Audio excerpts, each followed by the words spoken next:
Gregory knows the kind of crowd and Kara knows the kind of crowds that they attract. I had the son of Peter Worthington, who's the founder of the Toronto Sun. Casey Worthington was wanting to come. He has a cold, but he wanted to come and meet you. So yeah, he actually wanted to come and meet you and bring a donation. We had discussed matching donation. We are gonna run a fundraiser tonight, so that's our first announcement. Is we have Gamergate shirts for sale. They're $20 a shirt cash. $5 per shirt will go towards Gregory Elliott's legal fund and everything that he obviously needs to pay for after 3 years fighting. I've been through court. I know what it looks like. I have 4 kids too, actually. So they, we aren't a charitable organization, so just know that it's just going to be cash, and we're going to dump the cash in that box, and at the end of the night we'll just do 1, 2, 3, 4, 5, and give them 20 and do that all through. So that's how that's going to work. I also have a camera crew here that's ready and willing to interview anybody who wants to talk, because Gamergate is about all of us individuals. So if anybody wants to talk to a camera, the cameras are going to be pointing to the wall, so it won't affect the rest of the meetup, and nobody's going to get caught on camera that doesn't want to get caught on camera. And anybody that wants to get caught on camera is welcome to do so. We're going to start with Karen, if she's ready to talk. and then we're going to follow that up with something from Mikhail, except I don't know what it is because he won't tell me. and then Gregory will speak, and then we have presentations for Gregory because we love him, and a lot of people have brought stuff for him, and then we'll have some presentations for Karen as well because we love her so much too. So there will be a lot of opportunity. If you want to say something or present something after the speeches, just come and find me and let me know. If you don't have a name tag, find Alan. And if you didn't get one of these really cool cigarette lighters, they're completely free, complimentary, on the house, whatever you want to call it. Take one home, take two home. They're just neat little things to remind you of where you are and who you belong with. And we love you. We have these meetups really pretty regularly, and Milo's threatening to come in November, so hopefully we can have one in the summer, and then hopefully we'll have Milo in November.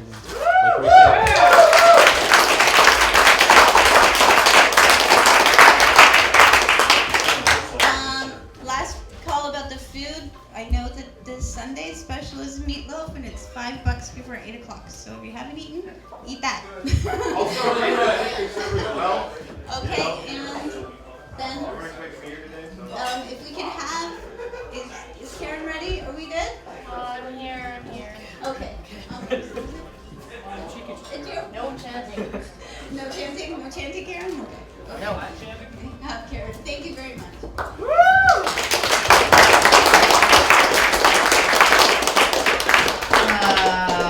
I didn't actually prepare any words. I had no idea what I was going to be walking into. I figured it would be a smaller group than it is. It's so nice to see so many people who decided to come out. And it's so nice to see people who are maybe not gamers, maybe not, part of Gamergate, but who are here to spread ideas, cross-pollinate, sort of essentially just discuss a variety of ideas with each other and see whether we can actually till some fertile soil here and approach a broad range of problems. So it's just really, really wonderful to see so many people here. Thank you to everybody who will be offering to buy me a drink. Also, and thank you for those who already have. Thank you so much. And thanks to Max for being my chauffeur tonight, Antonio and Shawn for doing all of this camera stuff and not being too horribly intrusive with it. And thank you so much to Greg Elliott and Greg Renaud for coming. Just absolutely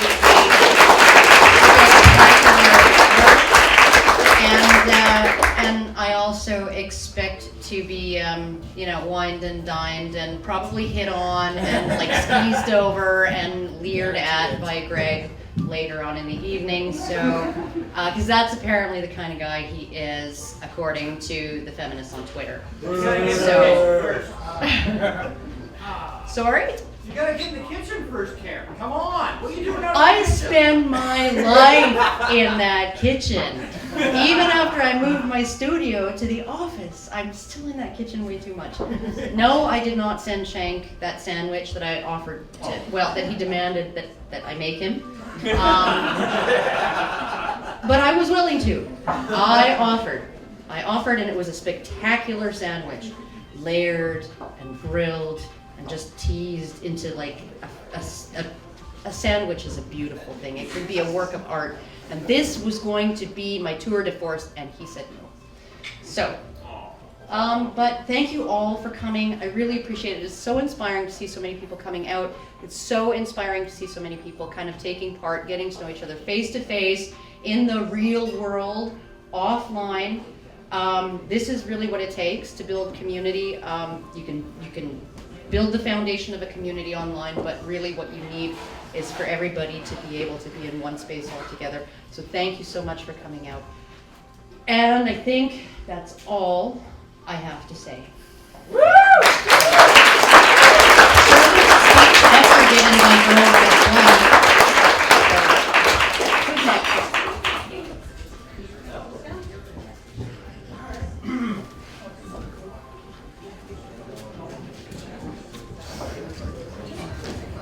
Thank you, Karen Strawn, for those lovely words. How about a hand for her?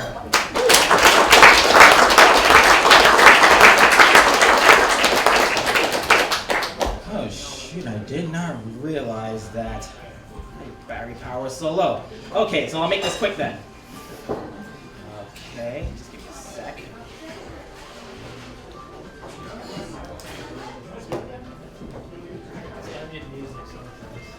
Okay. Gamers have died thousands of times, yet we respawn every single time. We've taken many hits, yet we are still here, still using the tag, still fighting against corruption, still standing against anti-consumer practices, still standing against censorship, still standing. Yes, many people have come and gone, but there are still many people out there who have not given up yet. The people who say Gamergate is dead or over have either been against Gamergate from the start or have given up on the tag and its ideas that the tag represents. Do we not have the numbers that we once had before? I don't know. What do you guys think?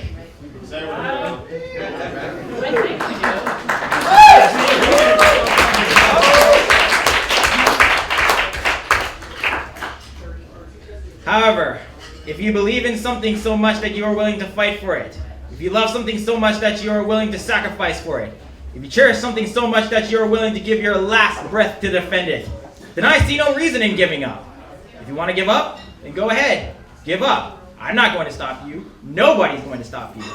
Nobody said that this war was going to be easy. It's a long and tough fight, and there are only so few people who are willing to see it through to the end.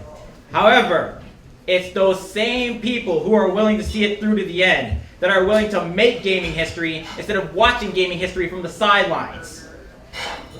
What's it worth knowing that you and others were able to give gamers of your generation and gamers of the next generation a future that they can be proud of, a future that they can look forward to, so that when they look back, they can be proud of who they are, what they are, and what we have done to give them that future.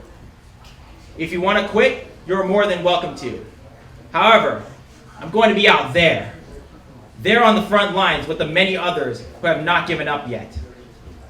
The reason why we are still fighting is because the ideas that we believe in are worth fighting for. The future of freedom that we want for the gaming industry and the gaming community is worth fighting for. I know how powerful gamers can be, collectively. Jack Thompson and Microsoft's DRM policy scandal are perfect examples of this. Gamers have done great things before, and we can do it again.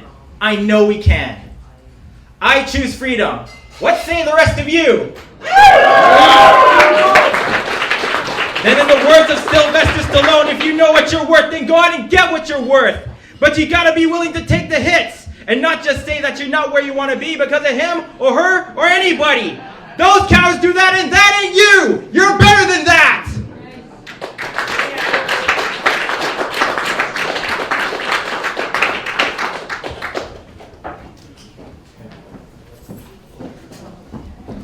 Thank you very much, Nicole. Thank you again.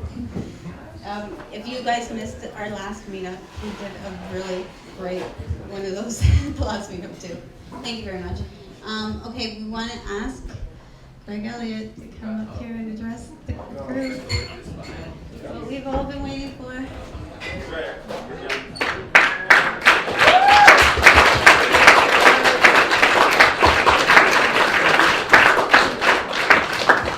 I'm world famous. Hi everyone, I'm Gregory Elliott. Hi, Greg. Hi, Greg. Yeah, I have to admit to you guys, I haven't played a video game. Okay, this is where y'all attack, right? I haven't played a video game since Bomberman. Okay, Bomberman. Good choice. Yeah. And Bomberman what? 64. Bomberman 64.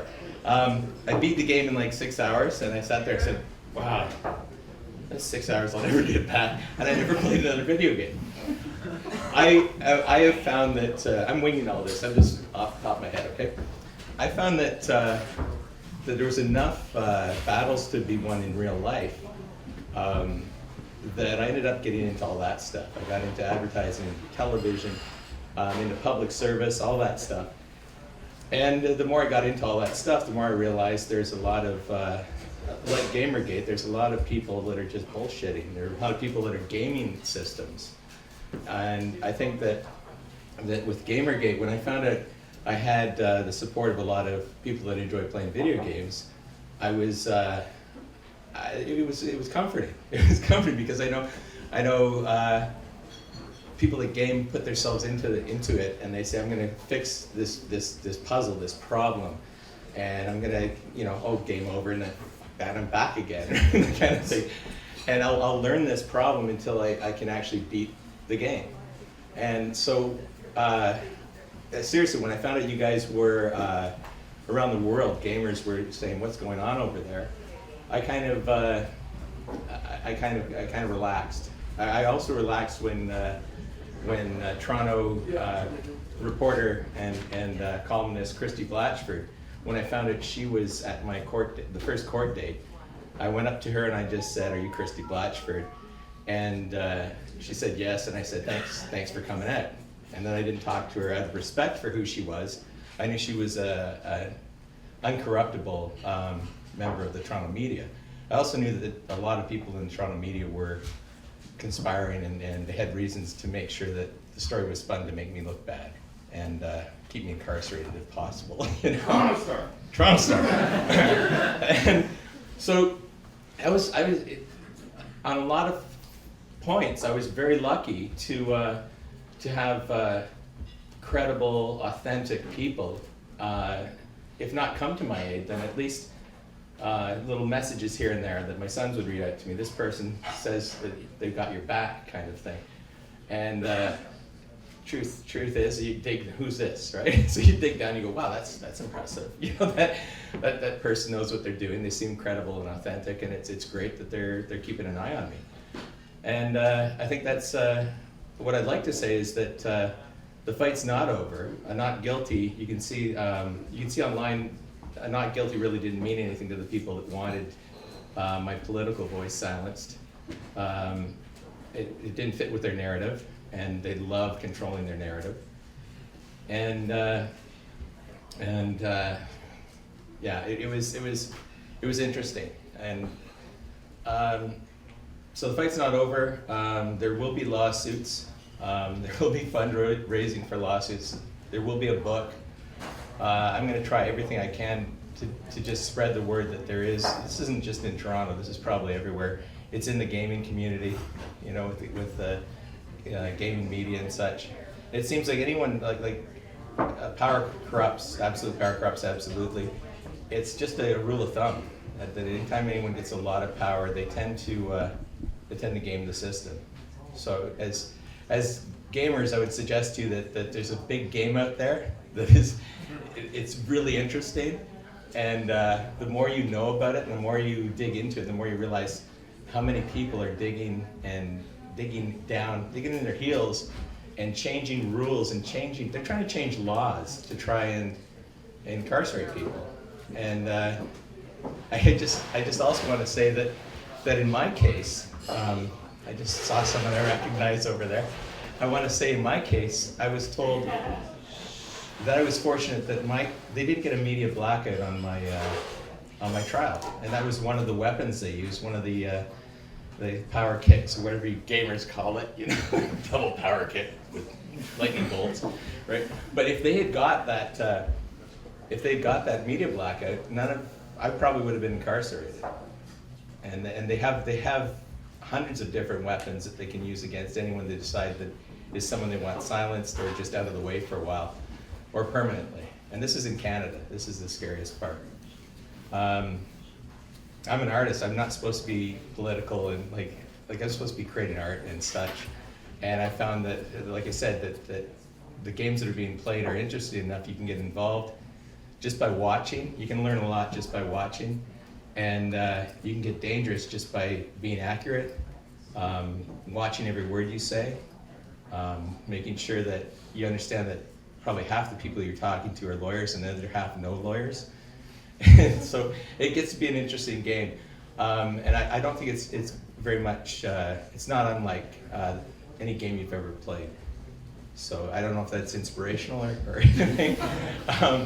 And of course it's dangerous too. But there's that thing called courage. Someone called me. I went to the Alex Jones event down at the CNE, and we're waiting to. Well, he was at the CNE this summer, and he was there with the Coast to Coast with George from Coast to Coast Radio. So there was a lot of conspiracy people there, but I was standing on the staircase waiting to meet them, and there was thousands of people there. And some guy turned to me and like, "Oh, you're Greg." I said, "Yes, I am." Right? He goes, "Thank you for your courage," and that's the first time I just went, "I'm courageous." So I've been flying through this blindly. And it's funny how things work, but what I originally got into this was to help some feminists in Toronto not ruin their brand. I mean, the whole point I was trying to help them out with a logo. They didn't want me for a logo because of my political bent and things I say on Twitter, and I said fine. Tried to hook them up with girlfriends of mine, smart feminist women that, I had my reasons to this seems like a good cause, more women in Toronto politics. But as time went through it, you realize as soon as I started attacking people online, I said, this is not right, this isn't good for your brand. And then you start seeing them attack you, and you start saying, well, that's not right either. And then you give them the fair warning, and they don't listen, and you say, I will fight back, and then you don't know how crazy it can get. I'm rambling, but it's just interesting the way things go. I've now been assigned, I guess, a new thing in life, which is to continue my fight to, I don't want to say fight, I want to cooperate to help people fix their brands. If they're not thinking straight, they seem to be, thinking that, if you can get all your friends jobs in the government, then that's a good way to live life. I don't see that as fair. If you can suggest that white people aren't as good as anyone else, or male persons aren't as good as anyone else, or old people aren't as good as anyone else. Like, I'm white, male, and old, and I'm as good as anyone else. I mean, I'm there to help people, and if I have to help them by political means, that are fair and not angry, not just careful, careful, but helping people carefully, because it seems that the more I help people, sometimes I get in trouble. So, but I'm not going to stop helping people, or else they win, But that's all I have to say. Just courage.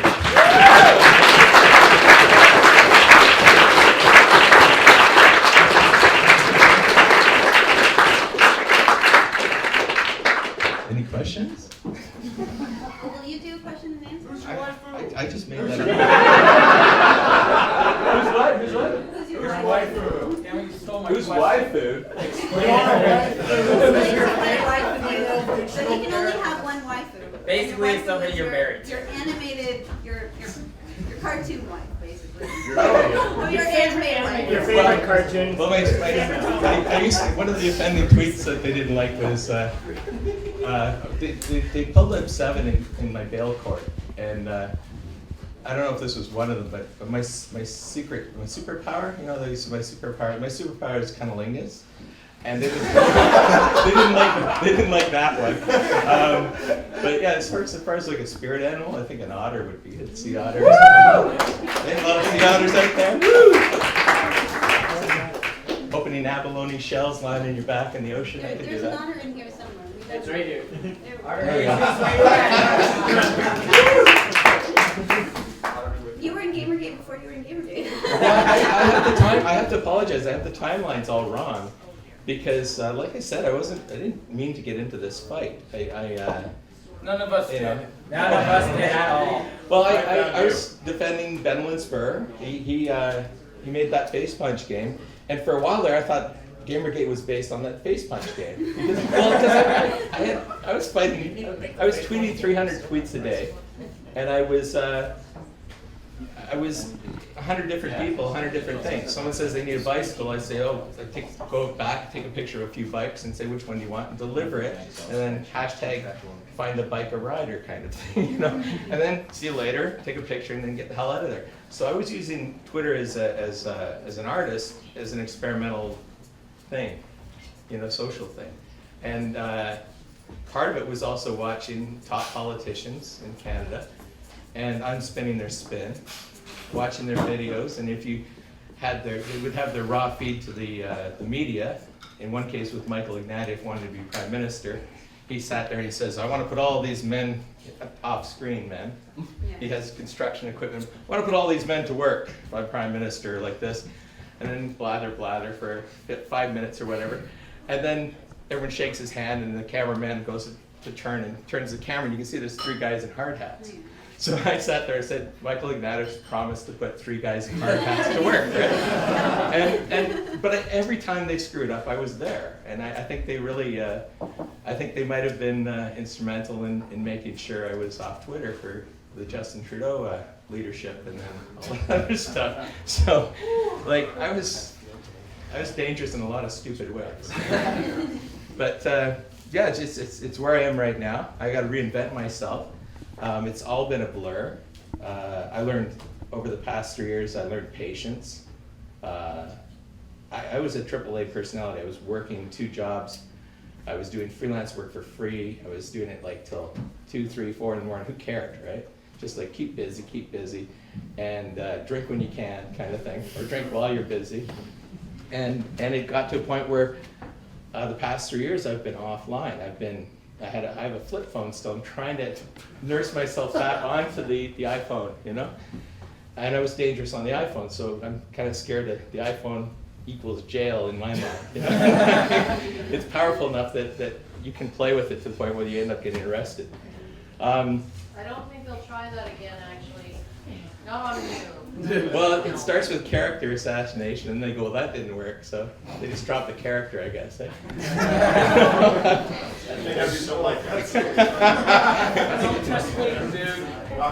I don't tempt fate, yeah, that's not my style.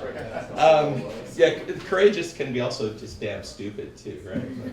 I don't mind being that either. I don't, like, my whole theory in life is people say, well, you're not allowed there because you're this or that. Well, then I'm going, you know, like I've been to gay clubs, I've been to lesbian clubs, I've been everywhere, man. I don't have to join in to the full extent, but the fact that you're not supposed to be there for A or B or C, you just go, I'm going, you know. So it's just a good way to live life, you know. And then that's another thing, tweeting 300 tweets a day, and I said this on the courthouse steps, and Karen reiterated it there, that I spent the past 3 years with people in real life. I was at hippie festivals. I was doing drugs I hadn't done since I was 15 or 16. You know? I was seeing things in nature, you know, energy fields and stuff that you can't see on video games. You know, it's you gotta have that balance. You gotta have that balance, and I think that as I said, if you really love the games and you can't get off the games part, well then take it into politics, take it into fighting the good fight, you know, and try and make sure it's the right fight, because there's a lot of people that will suggest you do something, and from what I understand from someone, or I'm not going to name the organization, I'm going to suggest that it is an indoctrination camp, and I feel sorry that I actually tried to set up a lot of my female friends, smart, intelligent, just amazing women. I was going to set them up with some people that would have used them for their own means, you know, their own political means. And there's games being played out there, and you know, you just can't beat real life for a really good fight and a really good, you know, match or whatever, you know. Real good Bomberman session. And I really apologize, I haven't been playing video games. It's a blast from the past. Yeah, I loved it. And I actually realized after 6 hours, I went, I better walk away from this, or I'm not going to ever walk away from this. I have an addictive personality, if no one's noticed yet. But yeah, it's interesting stuff. And I mean, I'm going to put a book together, so the powers that be, almost like Karen said, so they don't try it again. I think a book is a nice safety shield. And we've got amazing amounts of evidence. The funny thing about Twitter, with anyone involved on Twitter, is it was so in the moment. And I felt it too, that any news that was an hour old felt like it was ancient history.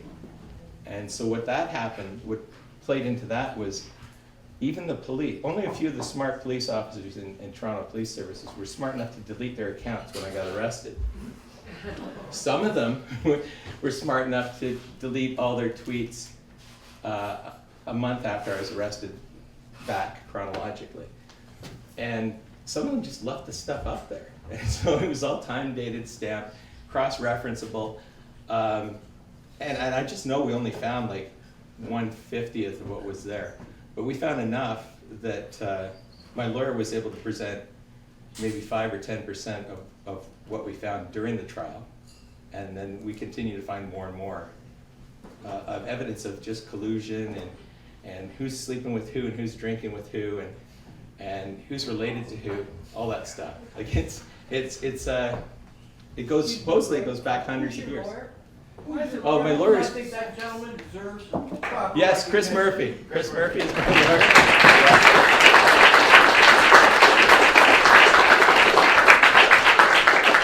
Yeah, I keep forgetting Chris. I forgot him on the courthouse steps too. I heard about that too. But I'm paying him, so you know. Enough, isn't it? Like money or respect, pick one, right? Yes. I just sort of wanted your thoughts on after what happened with you. What your thoughts were on the Twitter trust and safety? Okay. Like I said, I'll respond to that with there's a big game going on offline, right? Does that make sense? There's a big game going on offline, and that is part of the big game going on offline. Gamergate has this nice kind of thing where it's kind of sitting on the fence. It's both, right? Because but a lot of people out there that are controlling your lives have never played a video game and never want to because they're having way too much fun stealing billions of your dollars. and they've been doing it for generations. A lot of people, I went to grade school with the Ford brothers, with Randy. They were the only guys in Etobicoke, the west end of Toronto, that I wouldn't fight with, because Randy Ford, the eldest, would bite your nose off in a fight. This was when we were teenagers. So when they started Shelley Carroll and them in City of Toronto, all the councillors started picking on Rob Ford. I don't do that. Don't do that. I'm not going to watch, And I went to high school with Stephen Harper, who was our prime minister. Ooh. Well, Can you go to Richview? Yeah. I went to Richview as well. Woo, Richview. I wish I knew the theme song or the football song or something. The thing is Harper was a liberal youth back then, and I was National Citizens Coalition, which is it's a nonpartisan organization. But he was liberal youth, and he was always. Prove that. He was always. Yeah, you can, because I was there. He was there, man, and he was also always prime minister. And so, armed with all this knowledge, offline knowledge, which you can all get online now. Technically, I mean, this is just the beauty of it, is that if you sat down at night and said, okay, who is this and what are they doing and why, you can gather and garner a lot of great information. And when you cross-reference, it becomes a video game. It becomes like it's some kind of, it's better than Depression Quest or whatever.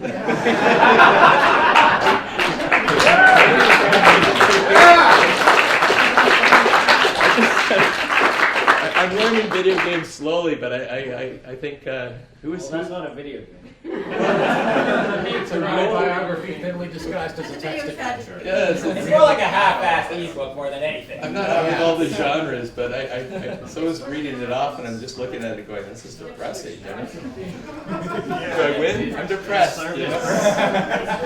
But yeah, there's I don't know what else to say other than the fact that that all our politicians, all the people that control your lives came from somewhere, and they have histories, they have reasons for doing what they're doing. Speaking of Harper, I found out that he was the first Canadian Prime Minister that was not connected back 200 or 300 years to Montreal and the French-Canadian politician families. And so I have an idea why a lot of them didn't want him in. Because I don't think he was supposed to win. I really don't. And that's my opinion, and I could give you reasons for it, but not off the top of my head. Anyhow, yes? What's your opinion on, I kind of like to call it your trial 2.0, with the comedian in Montreal being sued by this kid that he made a joke about?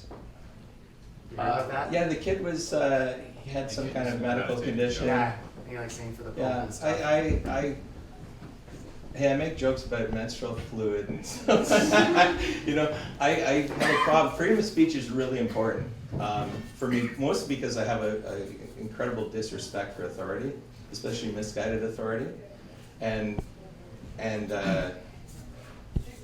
yeah, I think that comedians are just being they're being tied up and thrown in the water for no reason other than the fact that these people are organized. The funny thing is everyone's noticed it online. People say, "Oh, well, we're unrelated. We're unrelated," yeah, but they're all related because we've never met. They'll say we've never met, but I can see you've been talking since 2009 every day for 10 tweets. Right? You're more than related to your children or your husband or whatever. Right? And you sit there and you look at it, but their friends in the media then say, well, they've never met. And the friends in the media have never met them either, but they're all really good friends. And they're all really well organized. They start off a tweet with a WTF or an OMG, and it means two different things. WTF means retweet as soon as possible in an angry fashion. OMG means retweet and then use my hashtag too. They've got it down to a fine art. And when someone comes along and says, I see what you're doing, I know how you're doing it, and I'm going to tweet about it right now, and I'm going to apply the appropriate hashtags, then they get really angry. They say, we created a game, and you found out how to beat that game. And we didn't invite you to play that game. But the problem is that game affects me and everyone I know, and people I don't know. So it's the whole idea of trying to silence comedians for trying to be offensive. I mean, Andrew Dice Clay. Anyone remember Andrew Dice Clay? Yep. Offensive, right? You guys I'm really. The boy blue, he needed the money. But the guy was good at being offensive, and the thing is nowadays I think if a bunch of organized people on the internet tried to silence him, he would just tell them where to go. And the irony is, back when Lenny Bruce was doing his Way back when, yeah. it was the right that was trying to silence him, and now it's the left trying to silence people. Yeah, and that's another thing. I've found that I grew up in, I was a kid in the 60s, and my dad was an art director at J. Walter Thompson in Toronto. He would look out over Yorkville, which is now kind of like Kensington in Toronto, a very, very dirty, hippie kind of hangout. And he would just let me go out and wander there on weekends if I had to go to the office with him on weekends. And back then, the extreme left was all about peace and love and all this stuff. And they've gone completely opposite. I think they've been taken over by the most radical of unions and such. And they play dirty tricks. And a lot of the people that attack me. Outdo it, and it builds and it snowballs. Well, that's the thing is now people are being funded. There's Greg Renault could tell you more about this. If you visit his site, Genuine Witty, which I recommend you go at least once a day to see if there's any updates. But he'll be able to tell you how everyone's connected and where the money's coming from. And a lot of it is coming in the hundreds of millions of dollars from the States, from billionaires. And it gets trickled across Canada to activists and such that then do it's a money laundering scheme, perhaps. I'm going to say perhaps for legal reasons. But it's also a way to control the narrative politically. And now these what would normally have been freedom fighters and peaceniks and hippies and all that stuff, they're getting good money to hold up whatever sign someone hands them, and it's corruption from the far left side of the thing, whereas corruption you'd always think would be in business or in politics, of course, right? So, yes. On the topic of that collusion, could you speak more about Smile and what you uncovered about them Smile. during your review? Yeah, I don't know if I found out about Smile or if Greg did.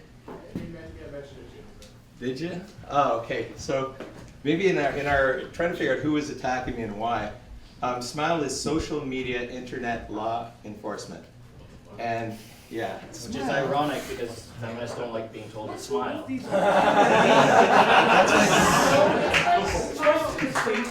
That's why I came up with the one of my paintings, my graffiti paintings that I put up around town was "Big Brother Thinks You're Boring," and the concept being is that, well, if you're going to be on, I was going to put them underneath all the cameras in Toronto, so people would go like, you know, like do something, anything, as long as they don't know what you're really up to, you know.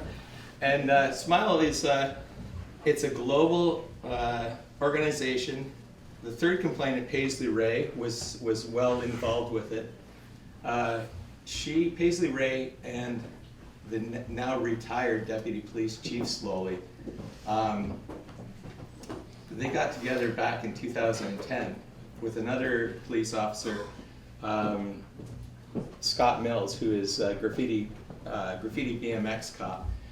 And the stuff that we've all found about these people, and Paisley Ray was traveling to Smile conventions with my arresting officer, with the deputy police chief, with Scott Mills. And I mean, this is, okay, now we have a Parkdale activist, Paisley Ray, who's in tight with a lot of the CBC people in social media, and also we've got pictures of her hanging out with a lot of the Toronto Police Services union, top union people. So it's really, it deserves a book, and then maybe like a lot of charts and such. You should add that when Paisley Ray, when Slowly got the word for top social media cop, he thanked Paisley Ray. Yes, we have tweets where the now ex-deputy police chief thanked Paisley Ray for all her help and her good demeanor and her help with helping us learn social media and all this stuff. Because 2 years before my arrest, she showed up, and I think there's another activist who was playing the bad Parkdale activist, and she was playing the good Parkdale activist. And when you look at it on Twitter, it's like some guy goes, "Oh, you Toronto cops are horrible," and she comes in and says, "Oh, how are we horrible? We're not that bad." And even though she wasn't an employee, she was kind of coaching. She was coaching these and priming these officers who fell for it. And it's all on Twitter and timestamped. I mean, you can't make this stuff up. You know, like, What was Paisley Ray doing during the G20? who knows? But that's, I think, when you read on Twitter, Scott Mills, at Graffiti BMX Cop, admits he met her at the G20. And then she started helping him with community involvement and all that stuff. But if you look at Paisley Ray's tweets over the years, if you search Paisley Ray and 24/7, every week she's sitting there saying we should have 24/7 monitoring of social media for Toronto Police Services. And then years after that, you see her trying to get her friends jobs. Like a couple of months before my arrest, she's trying to get all her friends jobs, some of which are in this alleged conspiracy against me. They're all trying to get themselves jobs with Toronto Police Services, which is a pension. It's best part about it, you're a public servant on the internet, which means you can also feed your Twitter addiction. And we've got tweets where the officer's saying, "Thanks, Paisley, for getting us addicted to Twitter." So now the people that threw me in jail are addicted to the thing they're trying to enforce. You know, it's mind-blowing. We also have the Charlie Hebdo situation where comic cartoon critique was ignored, and they ended up in a bad situation where they were murdered. How important is it for papers and media to publish controversial cartoons which criticize social situations? How is it important for them? How important is it for them to protect, freedom of expression and an open discussion. Okay, so current media as we have it, newspapers will be, like in print form, will be gone, I was guessing 2 months from now, but it may take the Toronto Star a year to cease publication. We've got, they shut down the Grid. Edward Keenan was good friends with a lot of the people that didn't like me. He was the editor, and the Grid went out a couple months after they gave Steph Guthrie a Menchie Award for her dealing with an infamous Toronto troll. Okay. No, they gave her a Menchie Award. You can't even, you go on the site now, the grid.to or .co, whatever it is. It's not there. They've taken down everything that publication has ever done, and they've just erased it all. Which is too bad, because I didn't get as much information off there while I could. But yeah, I wouldn't worry about the mainstream media or any media that's connected in any way, shape, or form to them. We've got people like Karen and Greg. This is the new media. The reason why I You're not brought going in to get freedom Hebdo, of speech. And, I understand that, but the reason why I brought in Hebdo, if you remember years ago, Ezra Levant went to bat at the Alberta Human Rights Commission because he published the original Hebdo cartoons. And he said, you know, it is my right to offend and to, you know, basically to generate discussion. He wasn't offending. He didn't draw the cartoons. No, he was just no. He was So just how publishing them. important is it for the media to support this so that we can foster discussion? It's important for the Rebel, for Karen, for Greg, for everyone to put as much as you can out there that, again, it's absolutely truthful. Try to avoid the spin, all that stuff. If you're going to do political cartoons and stuff, then you better be ready for a fight. They're trying to make almost everything we do illegal. So at any given time, or here's the worst part, not just any given time, they can throw you in jail for what you say. They can go back 10 years and say you said this, and then a year later you said this, and 2 years later you said this. These three things we're going to interpret as something horribly wrong, you know, and illegal. You know? Would it be safe to say that the most important right that we have is the right to offend? I would say, I mean, truthfully, I don't care if I offend someone else.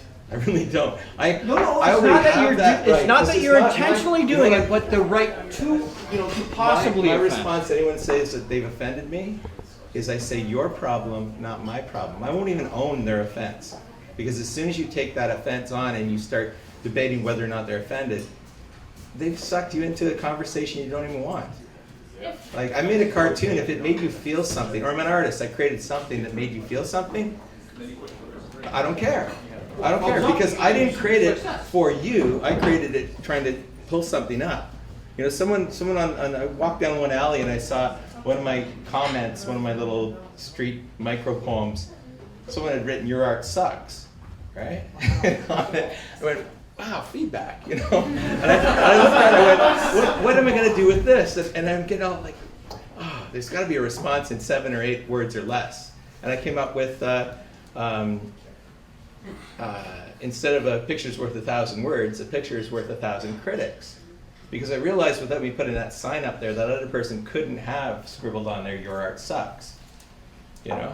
And it came down to just feedback is great, but if it's feedback saying we don't like it, that's good. You can say, well, why don't they like it, or we want to shut you up, or we're trying to intimidate you. You say that's not going to work either, and you come back with a response. So it is a sparring. The reason why I phrased it as the right to offend is because in the current social justice they have no right to say I offended them. Current social justice whiner culture, everything offends. Yeah, but here's the point. Here's the point. In court, they tried to say that I threatened them, or I made them feel fear. I made them feel fear, right? Like, or scared when they drink in cups, the same male tears and laughing about it all day scarier long. when they drink a lot. I mean, drunk film festival. I mean, the whole concept there is to watch movies until they can't make a sentence, you know. and then they're going to have an opinion on your tweets after the film festival. No, but I think it comes down to you really have to know when people are trying to control your thoughts and actions by saying, I have a right to be offended, and make you now have to obey the fact that I'm offended. First of all, I don't really care. I don't really care that they're offended because it is their problem, not my problem. Offense is taken, not given. They're offended and they're trying to shut down.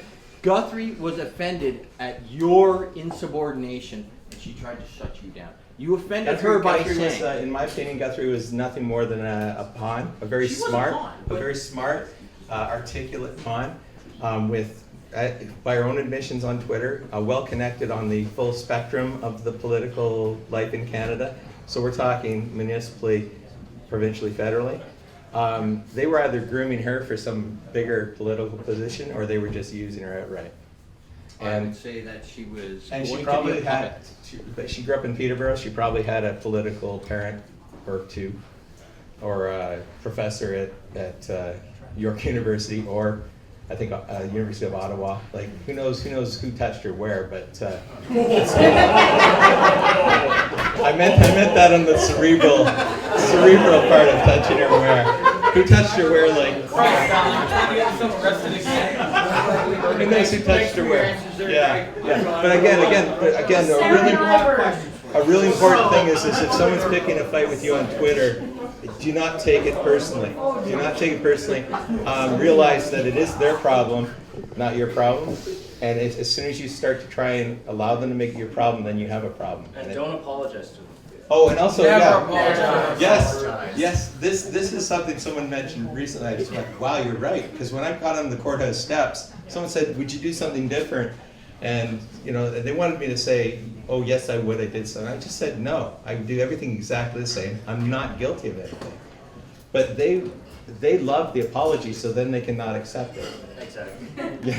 So these are control freaks that are beyond. Nothing's good enough. Yeah, nothing's good enough because, yay, we were right, and you were wrong, so now we can keep bothering you because you were wrong. But it conflicts with our need to be perpetually offended. Hey, I got a not guilty, and it's just not guilty enough for them. Exactly. Not guilty enough for them, I'm basic. It just pisses them off when I don't apologize. I would apologize if it pissed them off, but that would mean I actually gave a damn what they thought. Life's complex, right? Life's complex. Okay, any more questions? So I'm going to hand this over to someone else. What you got? Oh, no, I'll take it after you. Go for it, man. Thank you, everyone, for your time.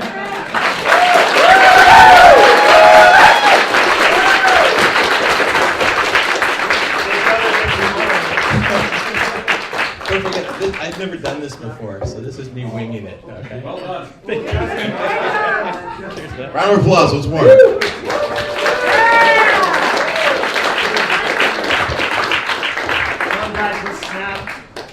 Oh yeah, feminist Jan's house. All right, I'm gonna make this short and sweet. Looks like I am in bed, so first of all, I'd like to thank everybody for coming out. I'd also, everybody, if you can, find Marie Angela and Alan for helping organize this too. So they've had a big run.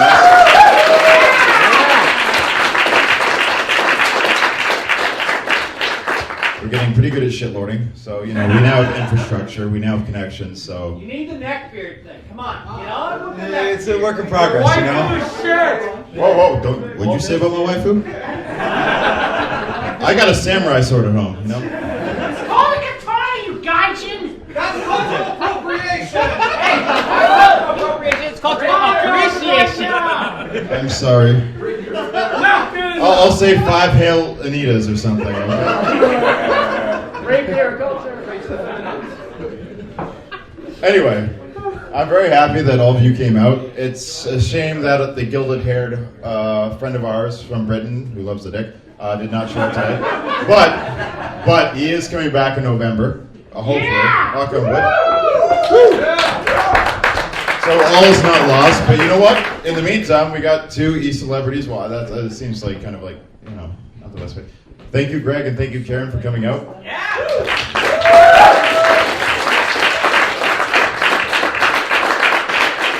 But quickly, I want to ask you guys, just put a hands up if you actually remember where you were when you found out about Gamergate? I'm just kind of curious. Okay, and those of you who don't, put your hand up if you don't. Because I don't remember how the hell I got here. I remember I got on my Twitter account. Originally, I just made it to, ask some guy a question about programming, professional shit, and just left it alone because I didn't give a crap. But then one day I started talking shit to the Scottish National Party because I love politics, even ones that are in a different continent. And then all of a sudden I found out about this thing at Gamergate. I can't tell you where or when it happened, but all of a sudden I was like on KIA the next day, every single day. I'm just like, just eating this shit up.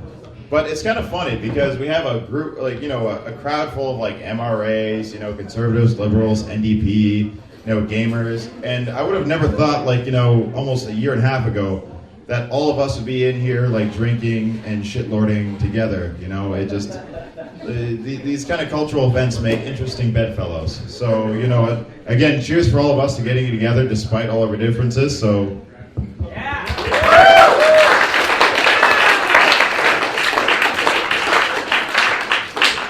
But if I've learned one thing is that 2 years ago, or when this all started, I was kind of afraid to actually, speak out about this kind of thing, I was worried about the SJWs. I was worried about, all those scarlet letters. And I realized after a while, they kind of use these words like the Roman Empire used currency in the beginning of the 4th or 3rd century. They just basically overuse them to the point they have no meaning.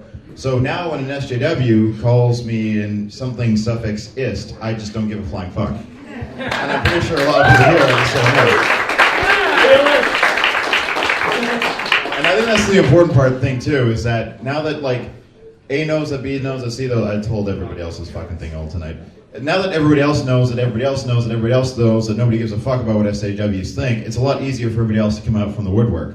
I've had political scientists come up to me and hey man, this I spent 10 minutes looking into this. Whatever they said on BuzzFeed and everywhere else was a heap pile of flaming crap.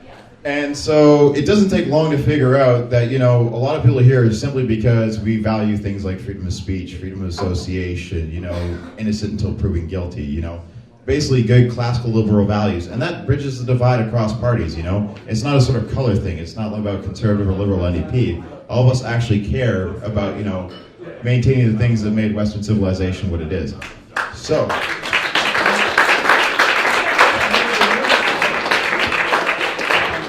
With that said, keep fighting the good fight, keep shitlording, and don't be afraid to tell people that you actually give a fuck about these things. Because the more you do it, the more you make it easier for everybody else to come out of the woodwork and say they believe in it too. It takes some of us to actually put our necks on the line to do it first. Where's Dan? Dan, where you at? Dan! Dan! Is he shitting? He's shitting, isn't he? We all gotta do that. It takes someone to get on a YouTube video and sit there and have some, rainbow-haired idiot, yell at you for a bit. But that's how it starts. So, keep fighting the good fight, keep shitlording, and don't give up.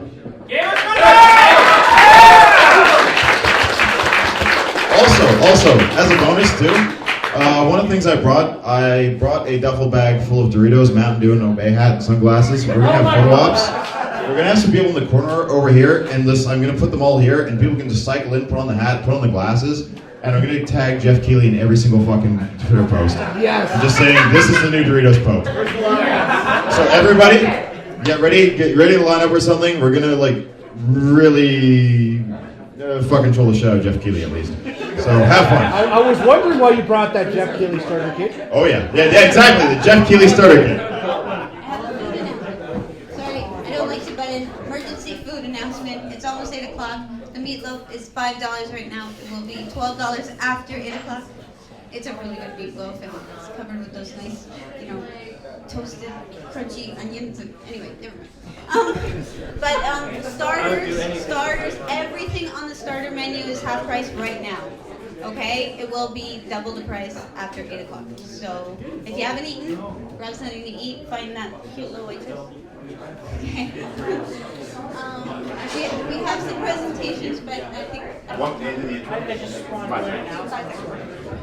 Remember to tip your servers well.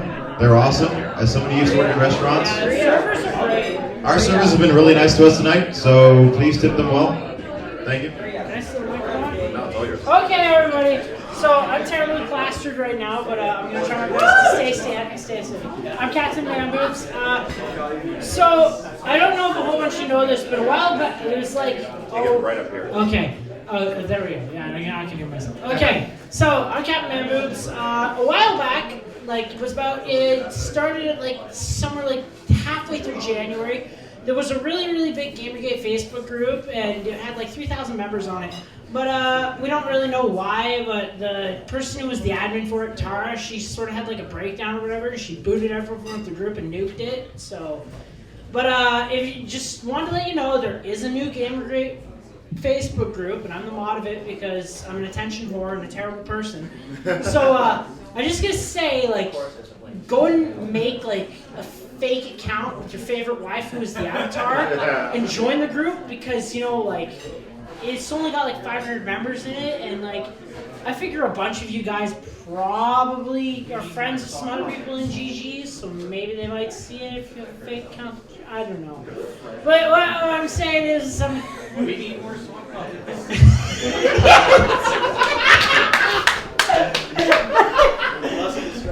What I'm trying to say is that I want to be an E-celeb someday, and I think you all should subscribe to my channel and turn off that pesky ad block.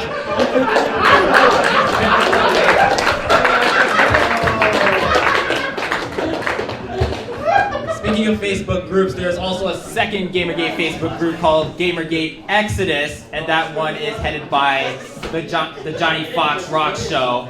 Shout outs to Johnny Fox, you're an awesome man. Also shout outs to Miss Shadow Paint, Lisa, and finally Game Diviner. Even though you're not with us, you're with us in spirit. You guys are awesome. Thank you so much.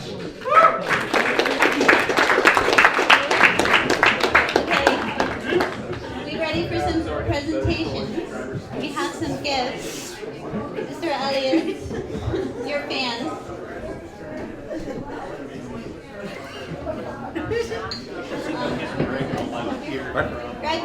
Greg, can I get you back up here? Greg. Can Karen and Greg come up here, both of you? We have some presentations for you. We are geeks bearing gifts. We also have beer, Karen. I promised you.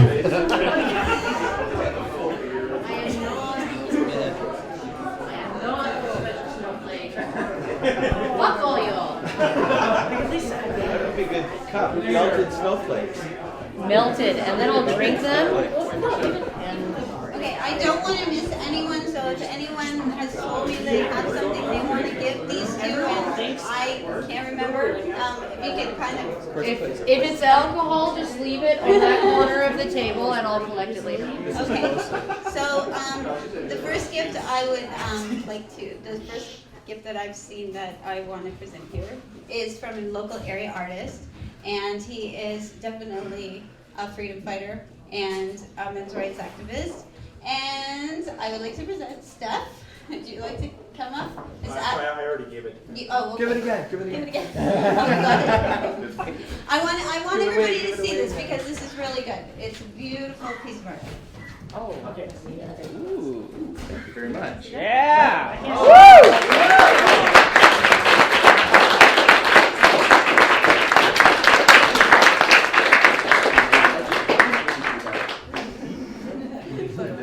Freedom of speech is the bedrock of our society, and I'm honored to be up here right now. I'm totally freaking out. I had no idea that this was going to happen. Thank you for inviting me. I do a webcomic called Sarah Zero, and I understand what it's like to do stuff that people don't like. When people tell you, fuck you can say, fuck you back, and you get better, and that's the way it goes. So you keep on fighting freedom of speech. Thank you, Milo. Thank you, Sargon. Thank you, everybody, for making this happen. Lord 7. Oliver Party, everybody, thank you. Okay, our next presentation, if he's available, is Dan still in the building? Oh, Dan is out having a cigarette, I think. Is he? That or no, a vape. He's having a vape. Classy girl. Like, and he's probably sticking his little finger out while he does it. Because it's above all of us filthy nasty smokers. So. Does somebody want to go out and grab Danny, and we'll do the next one? Okay. Is he? And we'll do the next one maybe at Dan Amy's time. Is there? Oh, you know, like in. Well, I mean, you got more than a jail cell. That's true. Okay, how about we do this while we're waiting, and we have these two up here. I would like Spencer Elliott to come up here because it is his birthday. Woo!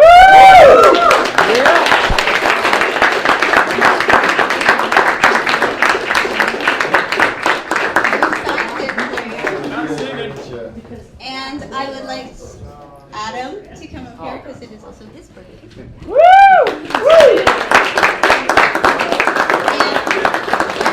If you two boys, if you guys could stand kind of like right here, and if you two girls could just split right there. There is, right back there, there is a cake with 125 cupcakes. There is. So we baked for your birthday. So we're going to sing, okay? No. Come on. What day is today? Come on, we can do this. Happy birthday to you. Happy birthday to you. Happy birthday, dear Jacob. Happy birthday to you.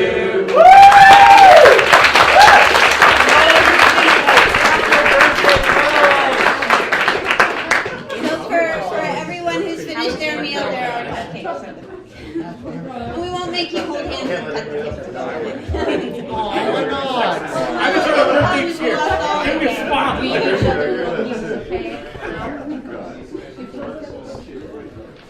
Is Dan back yet? There he is. Okay, so Dan, you had a gift for, I don't know who you want to present first. Maybe you can bring them up together, and I'll give you the mic. Hey guys, I have a confession. My birthday was yesterday. Close enough. That's it. Hand them back. You get them next year. Bunch of frauds. They put me in charge of stalking people and figure out when the birthdays were.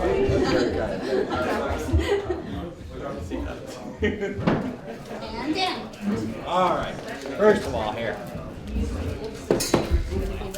For the special snowflakes and the clutching pearl girls, please help yourselves. Where's my couch? For those of you who are triggered, brought you a little snaggletooth quick draw McGraw. Please, let me urge you of the Trigger crew.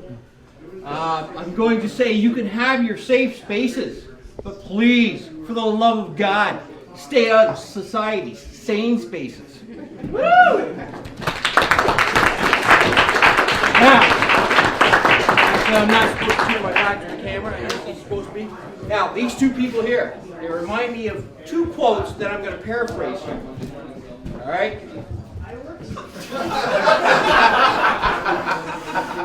Stand right here. Okay, he's going to stand right there.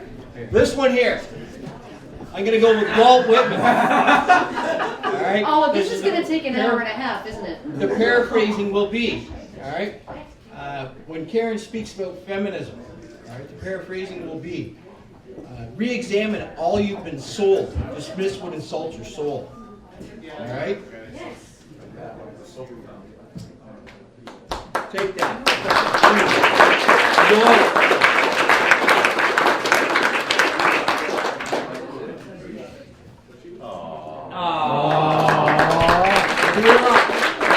That was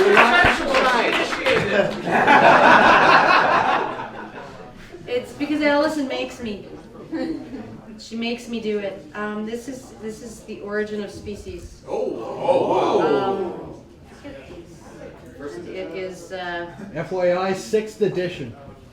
Yeah. So thank you so much. Found it. You earned it. Woo! Gentlemen here. He did the right thing, not the easy thing. He could have taken the slap on the wrist, but he didn't. Okay? So that was the right thing, not the easy thing. He reminds me of Kipling. Kipling said, and I'm going to paraphrase him here, in politics, the feminist of the political species is far more deadly. Sir, here's some spray air guns for you. Whoa. Take care. Nice. Right? And use. They're brushes, man.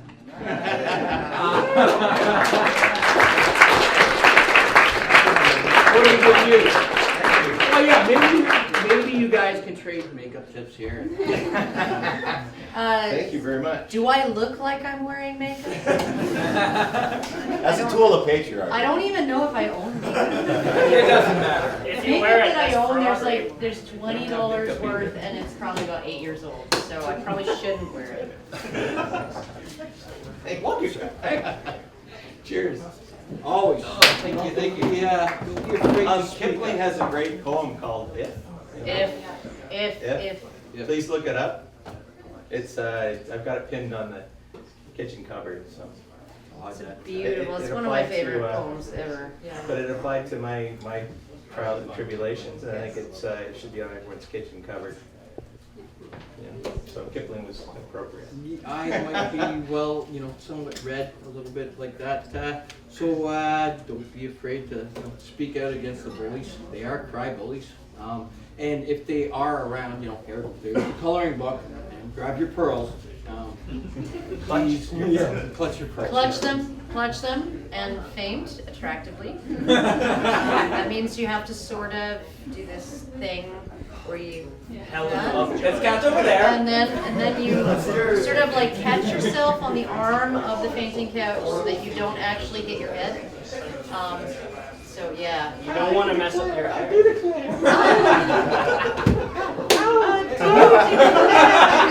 Wasn't there kind of like another famous line in there? Frankly, Scarlett, I don't give a damn about your I think that was probably the best one. Yeah. Paraphrase, your problem, not my problem. Yeah, no, that's what our response should be to all of this bullshit is all of this air conditioning is sexist. All of this every little pathetic, minor, trivial whine that they bring up to prove the oppression of women or to prove the oppression of this person or that group, right? Frankly, Scarlett, frankly, my dear, I don't give a damn. Actually, let me paraphrase. Frankly, Screechette, I don't give a shit. All right, are we done? Yeah, let's drink some SJW Hey, please remember that there is a fundraiser going on, and these donations will go to help the family. Sorry. $5 for every shirt. I will give you at the end. Oh, I was gonna buy a bunch. Oh, give blood, all right? Pony up, give some blood. Tell you what, hold on. Here's an idea.